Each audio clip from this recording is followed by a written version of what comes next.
Alors, donc j'ai déjà balayé l'ensemble du menu qu'on va aborder. J'enchaîne tout de suite avec le premier pavé, donc avec les notions essentielles que vous devez connaître.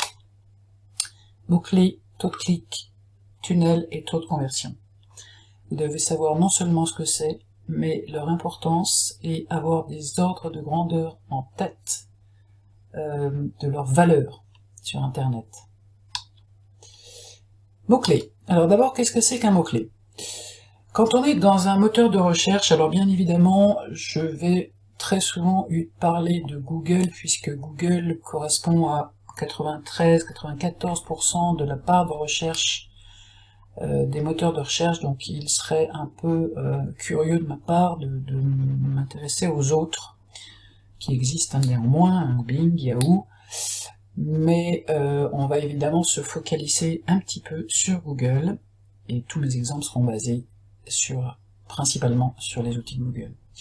Donc qu'est-ce que c'est qu'un mot-clé? Quand on lance une recherche Google, donc sur un mot-clé comme montre femme par exemple, le mot-clé en question, c'est, en l'occurrence, c'est montre femme. C'est-à-dire un mot-clé est en réalité une expression de recherche qui va comporter 1, 2, 3, 4 mots, voire davantage. Donc ce qu'on appelle mot-clé, c'est en réalité une expression de recherche. Voilà, ça c'est important à comprendre. Vous allez très souvent avoir, si vous vous intéressez à Internet, des acronymes et des mots anglais qui vont apparaître, si bien que je vais à chaque fois vous indiquer, quand on parle d'une notion importante, quelle est la traduction anglaise que vous allez croiser très souvent. Donc pour mots-clés, c'est facile, c'est keyword. Donc ici, on est dans les pages de résultats de moteurs de recherche. Page de résultats de moteurs de recherche, donc je viens de lancer cette recherche montre femme, et voilà les résultats qui me sont proposés dans ce qui s'appelle en français page de résultats de moteurs de recherche, ce qui est un peu long à dire. En anglais, ce serait Search Engine Result Page, et donc l'acronyme qui est très souvent utilisé, c'est l'acronyme anglais, qui est donc SERP. C'est-à-dire que très souvent, vous allez lire dans la documentation Internet, on parlera directement de SERP, ce qui signifie page de résultats de moteur de recherche, mais qui est autrement plus simple à dire quand on dit SERP. Qu'est-ce qu'on voit dans ces SERP? On voit deux types de choses. On voit d'une part des choses, des annonces, qui sont souvent labellisées soit annonces, soit sponsorisées. C'est comme ça qu'on les identifie. Donc là, elles sont de deux types différents, en l'occurrence qui correspondent à deux types de campagnes disponibles dans la console publicitaire qui s'appelle Google Ads, Google Advertising, dont on va parler ensuite. D'une part, en haut, avec les images, une campagne dite Google Shopping, donc qui n'est accessible que au site e-commerce, puisqu'il s'agit de vendre des marchandises, des produits. Et en dessous, vous avez les campagnes Google Search Ads, qui sont accessibles, elles, par contre, à tout le monde, puisque ce sont les campagnes historiques, avant l'existence des campagnes Google Shopping. Donc tout ça, ces deux types de campagnes correspondent à ce qu'on appelle les résultats du référencement payant, et il est important que vous connaissiez là aussi l'acronyme anglaise, qui est incontournable. Donc on parle de Search Engine Advertising. Advertising, donc publicité en anglais. Et donc l'acronyme qui est utilisé très souvent, c'est SEA. Voilà, quand on parle de SEA, on parle des campagnes visibles dans les SERP, je n'explique plus ce que ça veut dire, issues des consoles publicitaires comme Google Ads. On y reviendra. Hein. En dessous, vous avez ce qu'on appelle les résultats du référencement naturel, dit naturel, c'est-à-dire que ça n'est pas payant, mais ça ne veut pas dire pour autant qu'il ne va pas falloir investir un peu d'énergie, voire un peu d'argent, pour faire en sorte de remonter dans ces résultats naturels en étant le mieux positionné possible, c'est-à-dire le plus haut possible dans les résultats de recherche. Là encore, l'acronyme anglaise est très souvent utilisé. On parle de Search Engine Optimization et donc de SEO. SEO, donc qui correspond au référencement naturel, SIA au référencement payant. Ce sont deux fonctionnements qui n'ont rien à voir l'un avec l'autre. Attention, il n'y a pas de connexion entre l'un et l'autre. Dans un cas, on est dans une console publicitaire, le SIA. Dans un autre, on est dans le cadre d'un traitement par algorithme qui fait à peu près 200 critères sur lesquels on reviendra dans le détail. Alors, mots-clés, encore une fois, donc c'est une notion très importante qu'il va falloir étudier avant même de lancer votre site internet, bien sûr. Il va falloir définir une stratégie de mots-clés sur lequel vous voulez ensuite ressortir, que ce soit en naturel ou en payant. Donc on va pouvoir étudier sur les mots-clés qui correspondent à votre business, d'une part ce qu'on appelle le volume de recherche. Donc le volume de recherche c'est quoi? C'est le nombre mensuel de recherches qui sont faits par les internautes sur ce mot-clé. Mot-clé par exemple marketing digital 18 100, ce qui veut dire que le mot-clé marketing digital est tapé en France en moyenne 18 100 fois par mois. Voilà. Ensuite, on va s'intéresser aussi au coût par clic. Donc le coût par clic va être important si vous voulez utiliser Google Ads pour développer votre business. Vous allez payer, on va revenir dans le détail bien sûr ensuite, vous allez payer au clic sur chaque annonce. Et donc il est très important de savoir dès le départ quel est le coût par clic que vous devrez payer le cas échéant. Et en l'occurrence, donc par exemple ici, ce serait 1,67 €. La difficulté du payant, c'est-à-dire que ça va vous donner une notion de concurrence sur ce mot-clé. Et vous avez aussi par exemple ici dans cet outil une notion de difficulté SEO, c'est-à-dire est-ce que mon mot-clé est en référencement naturel très concurrentiel ou pas. Tout ça étant très important à bien étudier dès le départ. Alors on va pouvoir aussi analyser l'évolution des tendances de recherche et de la saisonnalité avec un outil qui s'appelle Google Trends, Trends signifiant tendance en anglais. Google Trends ne sert pas, contrairement à ce que certains pensent, à analyser les volumes de recherche dans valeur absolue. C'est vraiment une évolution avec donc sur une base 100. On peut regarder notamment donc l'évolution d'année en année sur une requête. Donc là je l'ai pris délibérément marqué avec une saisonnalité très forte sur la requête parasol qui sans surprise est recherchée particulièrement au moment de l'été. Donc on observe cette saisonnalité, ce qui permet donc, c'est important de savoir sur ces mots-clés s'il y a une saisonnalité en termes de recherche des internautes d'une part, et d'autre part ça permet également de voir, quand on en est à un stade d'étude de marché, comment cette requête évolue d'année en année, c'est-à-dire est-ce que c'est un mot-clé qui est de plus en plus recherché ou non. Donc là, en l'occurrence, on voit que parasol, non. C'est plutôt non, enfin c'est stable, mais plutôt décroissant.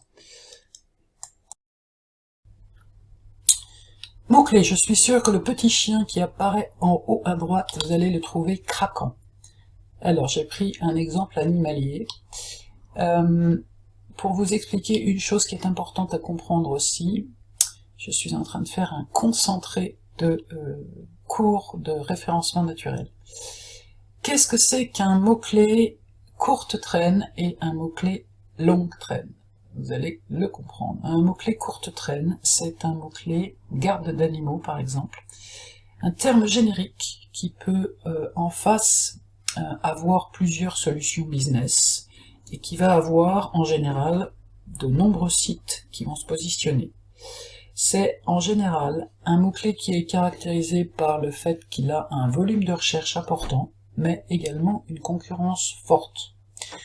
Donc un volume de recherche important signifie qu'on aimerait bien se positionner dessus, mais que ça va être difficile dans la mesure où il y a une concurrence forte. Donc pour un business jeune, en général on conseille de se positionner sur les mots-clés dits de longue traîne.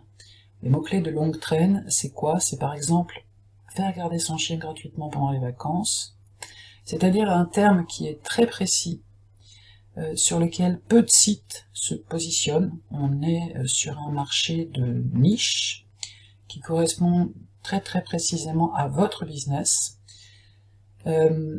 L'intérêt de ces mots-clés, c'est que la concurrence sera faible et que vous arriverez beaucoup plus facilement à vous positionner dans les résultats de recherche.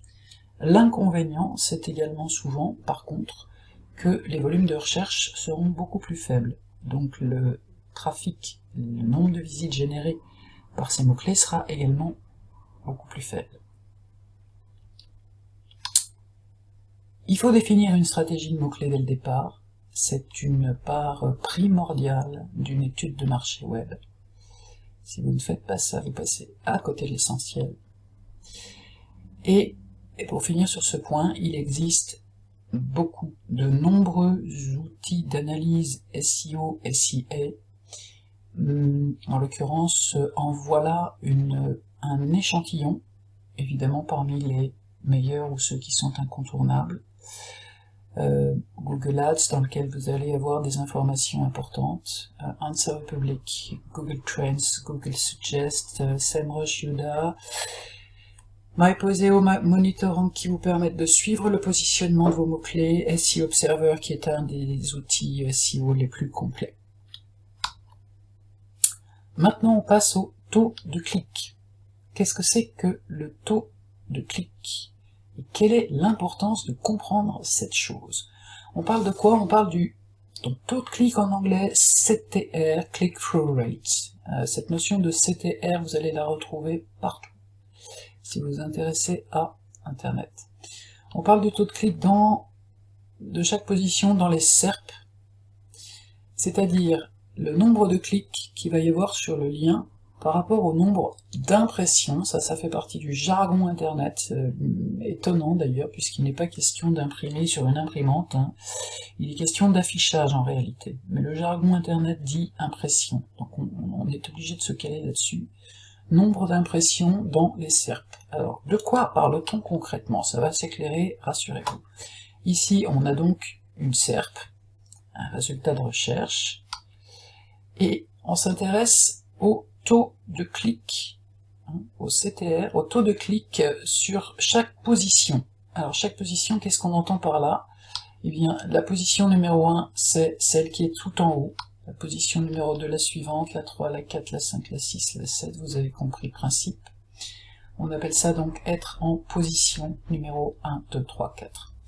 Et maintenant, on va s'intéresser au taux de clic en fonction de cette position dans les SERP. Et sans surprise, évidemment, ce sont les premiers qui vont récolter un maximum de clics.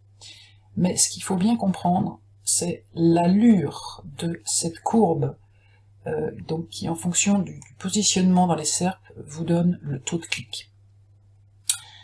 Et qui a une décroissance exponentielle, comme vous le voyez, c'est-à-dire les premières positions récoltent un maximum de clics.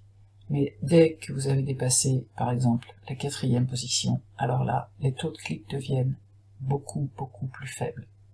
Ce qui veut dire que quand vous êtes en bas de page, on parle de la première page de Google, hein, bien sûr, les référenceurs ont l'habitude de dire, pour cacher un cadavre, il n'y a pas de meilleur endroit que la 2e page de Google, parce que personne n'y va. Donc, la difficulté du référencement naturel, ça va être de se positionner non seulement dans la première page, mais également dans les toutes premières positions, sans quoi vous risquez d'avoir un nombre de clics et donc un nombre de visites sur votre site qui va être très faible. Cette notion de CTR par position est très importante à comprendre parce qu'elle vous permet de comprendre derrière toute la difficulté de ce qu'on appelle le SEO, le référencement naturel. Donc, deuxième point à avoir en tête, cette courbe des taux de clics dans les SERP. Il faut comprendre ce principe-là, c'est impératif. Et donc, pour obtenir un nombre de visites significatif, l'objectif, mais hélas, vous n'allez pas être le seul à l'avoir, ça va être de remonter dans les toutes premières positions des SERP. Ensuite, qu'est-ce qu'on appelle tunnel, ou parfois entonnoir, hein, peu importe. Tunnel et taux de conversion. Un taux de conversion, c'est quoi? C'est aussi une notion qu'on retrouve offline, hein, bien sûr. C'est un nombre d'objectifs atteints, par exemple des ventes, on va prendre cet exemple, ce sera le plus simple, divisé par le nombre de visites. Concrètement, par exemple dans une boutique dans la rue, le taux de conversion moyen en pourcentage pour un magasin lambda, tout secteur, est de 57%. Ça veut dire quoi?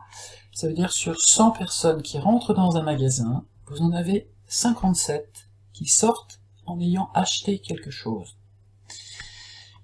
Sur Internet a énormément d'avantages, elle vous permet de court-circuiter tous les intermédiaires, vous permet d'économiser beaucoup de frais fixes, de ne pas avoir de loyer à payer pour une boutique. En revanche, il y a d'autres inconvénients, et en l'occurrence, par exemple, le tunnel de conversion e-commerce, eh bien c'est du 2%, à comparer au 57%.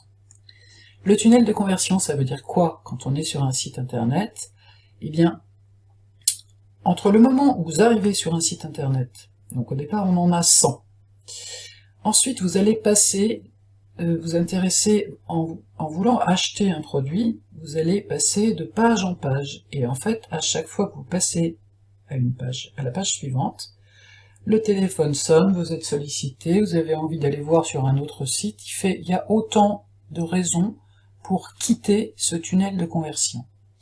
Et concrètement, en particulier par exemple si on vous demande de créer un compte, tout ça, ça vous ennuie, finalement vous abandonnez. Et à l'arrivée, sur les 100 visiteurs initiaux qui sont arrivés sur le site, eh bien il n'en reste en moyenne que 2 qui vont finaliser leur achat, donc dans le cadre d'un site e-commerce. Après, les taux de conversion peuvent être très différents si on est sur des sites particuliers, bon, bref. Ça c'est pour avoir un ordre de grandeur. C'est extrêmement important si vous lancez un business sur Internet d'avoir ce type d'ordre de grandeur en tête. Sinon, vous allez faire des plans sur la comète qui seront totalement irréalistes. Ça c'est très important à comprendre. On a fini le point des 3 points essentiels à bien comprendre, et maintenant on va s'attaquer à un sujet très complexe, et qu'on va essayer de présenter le plus simplement possible, en étant le plus complet possible.